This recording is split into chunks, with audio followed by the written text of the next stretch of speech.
Kita masih berbincang soal ekstradisi salah satu tersangka pembobol Bank BNI nilai 1,7 triliun rupiah yaitu Maria Lumowa. Masih bersama saya Ihsanuddin Nursi, pengamat ekonomi, tapi ada narasumber baru, Agus Sunaryanto, peneliti dari ICW Indonesia Corruption Watch. Mas Agus, selamat malam. Kabar baik? Selamat malam, kabar baik Mbak.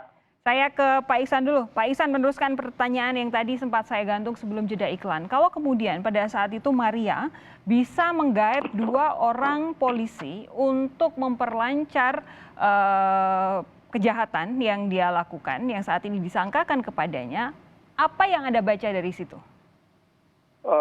Pertama soal pembuktian LC. Terhadap kredit posisinya yang harus kita lihat. Yang kedua, yang paling menarik adalah bagaimana Maria menunjukkan pertahanannya di Singapura itu dengan memperhatikan situasi tawar Singapura terhadap Indonesia. Nah, itu dari situ. Yang ketiga ini yang paling menarik nih. Maria tentu menghitung berapa sesungguhnya yang dia punya untuk kemudian berapa yang return andai kata dia melakukan satu transaksi, maaf ya, dalam posisi begini terkadang banyak istilahnya banyak markus gitu. Tahu ya markus ya maksudnya. Makelar kasus maksudnya. Makelar kasus ya. Okay. Jadi makanya kemudian terkena Suyitno Landung sampai 1 tahun kan posisinya. Artinya sesungguhnya kalau mau diambil secara lebih mendalam bukan hanya Suyitno Landung yang terkena. Kalau mau diambil dari posisi itu pasti dia Anda bayangkan seorang Suyitno Landung terkena walaupun dihukum cuma 1 tahun dan isu di luar dia mendapatkan sebuah kendaraan gitu dari posisinya, kan itu menarik itu ceritanya. Jadi di sini hitung-hitungan mobil, hitung-hitungan keuntungan yang dikeluarkan oleh Maria dan biaya yang harus didapat. Itu yang membuat kemudian Maria bisa melakukan model transaksi posisi dirinya di Singapura. Nah, yang paling mendasar dari situasi ini sesungguhnya lagi-lagi adalah kenapa hukum bisa ditransaksikan. Itu persoalan pokoknya. Nah, posisi hukum ditransaksikan itulah yang kemudian tadi yang saya sebut sebagai betapa Indonesia dilihat lack of credibility, lack of certainty, yang oleh Moody's disebut sebagai buruknya penegakan hukum di Indonesia. Nah, ini yang sampai dengan sekarang masih tetap berjalan. Nah, itu problemnya saya ngeliatnya di situ. Gitu. Mas Agus, Anda setuju dengan pernyataan Pak Ihsan? Jangan-jangan memang hukum itu masih bisa ditransaksikan. Tidak hanya pada waktu 2003 ketika kasusnya Maria Lumowa, tapi juga jangan-jangan sampai dengan saat ini? Ya, kalau kita melihat dari beberapa kasus yang terjadi sampai saat ini, ya kita tidak bisa menafikan hal itu masih saja tetap terjadi. Karena bukan hanya di kepolisian, menurut saya sampai di level hakim Mahkamah Konstitusi kan juga ada yang terjerat gitu. Artinya memang ini menjadi PR besar bagi bangsa ini ya, kalau kita memang benar-benar berusaha untuk memberantas korupsi, maka ya memang integritas dari aparatur penegak hukum itu juga harus dikedepankan gitu. Nah, kasus yang terjadi dari pembobolan BBM ini kan memberikan gambaran bagaimana aparat penegak hukum yang memang memiliki tanggung jawab itu untuk memberantas korupsi justru menjadi bagian dari kotornya korupsi gitu. Nah, ini menurut saya jadi catatan dan walaupun kemudian memang harus kita apresiasi bahwa ada upaya untuk penanganan kasus gitu ya terhadap Pak Suyitno Landung. Ini bukan main-main karena kan pada waktu itu kan posisinya sebagai kabar eskrim ya. Betul. Dan ada satu lagi yang di direkturnya ya yang juga terkena. Artinya dari sisi itu kita harus apresiasi ada upaya penegakan hukum. Tapi kalau dari sisi vonis kan masih sangat rendah ini, cuma 1 tahun. Padahal aparat penegak hukum seharusnya diberikan sepertiga yang lebih berat karena memang dia yang bertanggung jawab terhadap itu gitu. Mas Agus, kalau kita lihat misalnya yang diterima cuma mobil, saya kok ragu ya. Seharusnya memang ini jadi PR besar kita untuk melakukan aset tracing gitu ya, karena nilai uangnya kan besar sekali. Oke, pada waktu itu 2003 ketika kasusnya muncul, setahun juga sesudahnya, Maria Lumowa menyatakan dia bukan otak pembobolan BNI. Catatan Anda soal ini apa? Setuju atau tidak dengan pernyataan itu? Ya, menurut saya itu harus diuji saat ini ya, karena bagaimanapun ini kan mengalir kemana-mana nih. Pasti juga ada yang mungkin berusaha untuk berlindung, kemudian mengamankan yang bersangkutan sehingga memberikan jalan untuk pergi ke luar negeri gitu ya. Dan 17 tahun itu bukan waktu yang singkat gitu. Dan kalau kemudian tertangkap, ini menurut saya menjadi peluang untuk membuktikan siapa sebenarnya otak yang ada di belakang kasus ini gitu. Saya tidak tahu waktu tahun 2003-2004 Mas Agus apakah sudah bergabung dengan ICW atau belum, tapi ada catatannya pada tahun 2004 ICW itu pernah melayangkan surat ke Bareskrim Mabes Polri, waktu itu Komjen Erwin Mapaseng. ICW meminta polisi dan BNI menolak skema pembayaran tunai letter of credit yang fiktif. Bisa kembali di refresh memori kita bersama soal apa yang kemudian dimaksud ICW saat itu dan akhirnya sampai sekarang apakah memang sudah sesuai pemberlakuannya? Ya, pada saat itu saya sudah masuk, walaupun tidak sudah masuk di ICW ya, walaupun belum bergabung dalam tim itu. Tapi saya memahami betul prosesnya kenapa kemudian kita menolak credit settlement ya.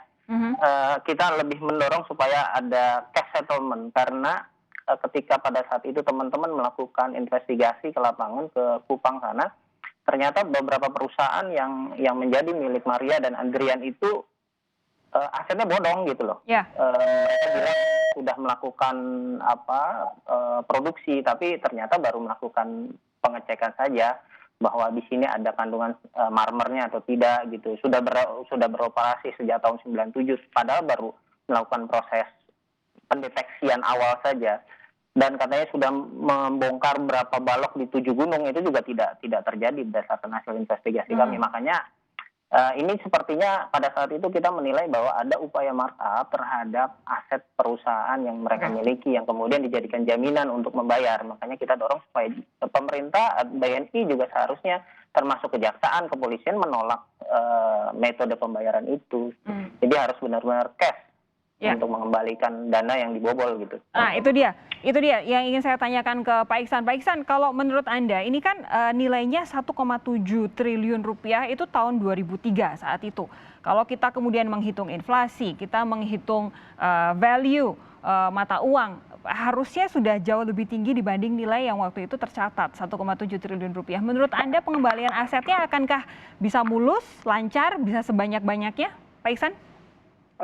Saya ngambil kasus tadi yang saya sebut satu value yang ada di BBPN senilai 19 triliun kemudian dijual oleh pemerintah dengan nilai 588 miliar. Tetapi kemudian obligornya berganti baju dan sekarang tetap menjadi konglomerat di Indonesia dengan aset-aset yang luar biasa. Saya nggak enak nyebutnya karena saya terus terang saya memelihara datanya. Saya ulang, saya memelihara datanya. Karena bersangkutan tetap melakukan transaksi-transaksi tertentu dengan para petinggi. Yang ingin Anda sampaikan? Yang ingin saya sampaikan adalah Maria sudah melakukan pergantian aset, pergantian baju kemana-mana. Saya nggak percaya dia pegang 40 miliar rupiah, saya nggak percaya. Ngambil sederhana, dia di situ ada Adrian Lumowa juga, kakaknya. Lalu ada Adrian Wawuruntu. Tokoh-tokoh utamanya itu adalah Maria Pauline Lumowa, Adrian Lumowa, Adrian Wawuruntu, itu tokoh-tokoh utamanya. Jadi kalau dia memperoleh 40 miliar, kita bisa membongkar kembali beberapa ceritanya. Dugaan saya dia minimal mengantongi 170 miliar. Nah, kalau kita jumlahkan 170 miliar itu sekarang, dia sudah return investment sejak 7 tahun, sejak yang namanya 2010. 10 tahun sekarang ini sudah memetik hasil dengan mengganti nama aset macam-macam nggak karu-karuan. Menurut Anda kalau kita maksimal bisa mengambil alih aset, berapa besar seharusnya? Anda bayangkan pada kasus Adrian Wawuruntu aja dia cuma diminta bayar 300 miliar tuh.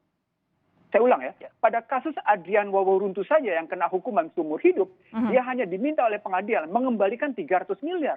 Kebayangkan, artinya tingkat kerugian luar biasa pada negara, sehingga tadi Mas Adi bilang kerugian negara 1,2 triliun posisinya begitu ya.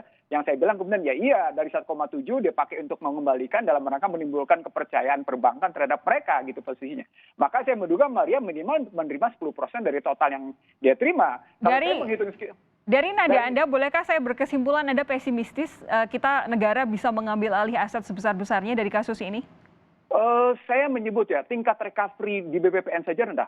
Lalu kemudian beberapa kasus-kasus besar di Indonesia, recovery rate-nya itu rata-rata jauh di bawah 25%. Baik. Pada kasusnya namanya Maria Pauline Lumowa dengan kasus pembobolan 1,7, saya tidak tahu bagaimana Adrian Waworuntu mengembalikan 300 miliar. Kan kita tidak pernah dengar apakah memang 300 miliar sudah dikembalikan. Oke. Lalu kemudian kita mesti tarik berapa dari namanya Maria Pauline Lumowa? Mau berapa ratus miliar? Lalu kita hitung recovery rate-nya. Itu yang saya bilang, betapa besar kerugian negara. Kerugian negara bukan hanya aspek ekonomi loh, Sofi. Kerugian negara itu dari aspek hukum kita rugi, dari aspek sosial rugi. Setuju. Bahkan dari namanya potensial gain yang mestinya kita dapat itu ya, kita kehilangan kesempatan luar biasa dari kasus-kasus kayak gini. Mas Itu Agus, kerugian yang mesti dihitung gitu mestinya. Mas Agus terakhir, menurut Anda kalau kemudian terpidana lain sudah menjalani hukuman, sudah ada yang harus mengembalikan aset, walaupun tadi Pak Ihsanuddin tampak tidak puas begitu dengan pengembalian asetnya. Menurut Anda untuk Maria, kalau nanti sudah diproses, sudah disidang, hukuman paling pantas apa, seberapa, Mas Agus? Ya, dia kan tidak kooperatif ya karena melarikan diri dan baru tertangkap 17 tahun. Ya, kalau kemudian disamakan saja dengan Adrian Waworuntu yang seumur hidup, ya paling tidak dia harus mendapatkan hal itu. Kemudian yang paling penting menurut saya memang aset tracing-nya. Jadi harus kita identifikasi dan kerjasama dengan lembaga-lembaga luar negeri ya, penegak hukum di luar negeri, MLA itu harus digalakkan untuk mengidentifikasi dia sudah melarikan uangnya kemana saja, membentuk dalam bentuk apa saja. Nah itu yang menurut saya jadi tantangan kita saat ini.